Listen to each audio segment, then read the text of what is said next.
as we are talking about the success of G20 summit, we have breaking news coming in, and it is about the word of appreciation coming in from Congress's side, as Congress MP Shashi Tharoor has hailed G20 summit and its success. He wrote, and I'm going to quote him here, that one of the things that was remarkable about government's conduct of the presidency was that they did something that no previous G20 presidency has ever done.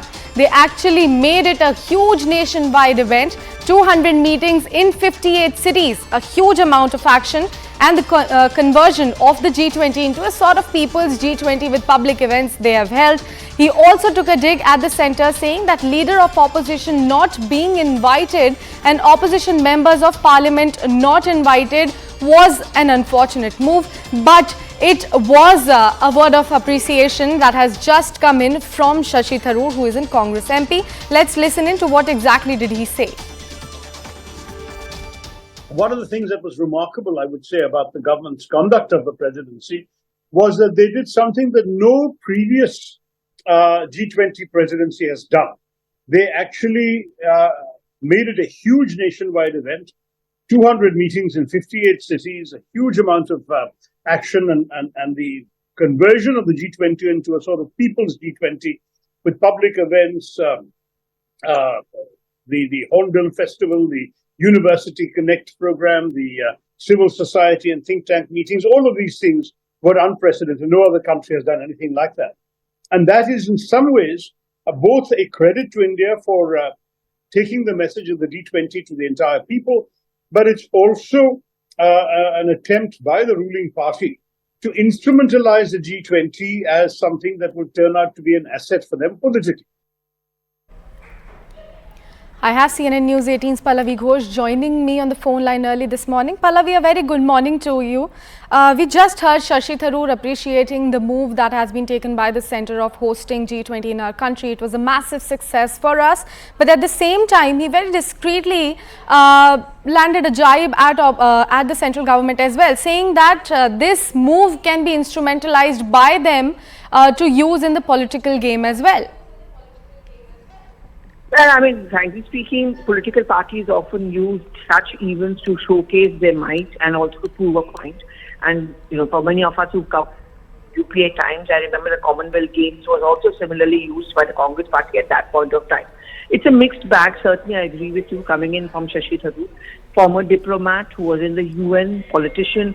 So what he's doing on one hand, attacking the BJP for not inviting the Congress president for the presidential banquet. Second, of course, also acknowledging the fact that the BJP will use the success of the G20 to its political advantage. But by and large, unlike the rest of the Congress, he's actually also applauding the government for the way the negotiations were done, the way the first of all, the New Delhi declaration even became a reality. I don't know how well it's going to go down with the rest of the Congress leaders. Shashi Tharoor has often treated a little different paths from the rest of the Congress, which has also incurred him its own share of enemies from within the party. But I think he wears many hats. As a politician, he criticized the BJP, but as a former diplomat, he also understands when he sees a diplomatic success. Well, Pallavi, as you also mentioned, we have time and again seen Shashi Tharoor not shying away from giving credit where it's due.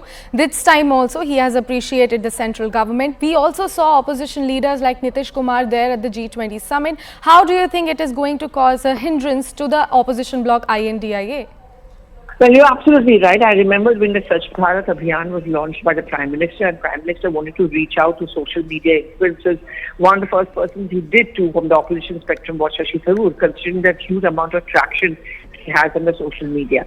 And in fact, in multiple interviews and interactions, Tharoor has always appreciated this Swachh Bharat Abhiyan of the government and says he's proud to be a brand ambassador at a time when the Congress was criticizing this entire Abhiyan. He understands that. Second thing is, when you're talking about the presidential banquet, I think barring Sukhwinder Singh Sukhu, the Himachal Pradesh Chief Minister, no one else among the Congress CMs even bothered to attend it. MK Stalin, Nitish Kumar, Hemant Soren, Mamata Banerjee, all of them were present there. Within the India front, there is a discomfort with some of the strategies of the Congress party, and if you remember, the one on Sanatan Dharma is the best example. While Mamata Banerjee and most of them distanced themselves, did not want to be seen associated with DMK, the Congress began by supporting the DMK and ultimately had to distance itself. So the India Front unity faces this dichotomy. Need to be together, but at the end of the day, the individual interests of the political party cannot be hurt, which is why they don't want to become churlish on every issue like the Congress party may be. Definitely, Pallavi. A lot to look out there. We'll come back to you for more updates. Thank you so much for bringing in all those crucial details.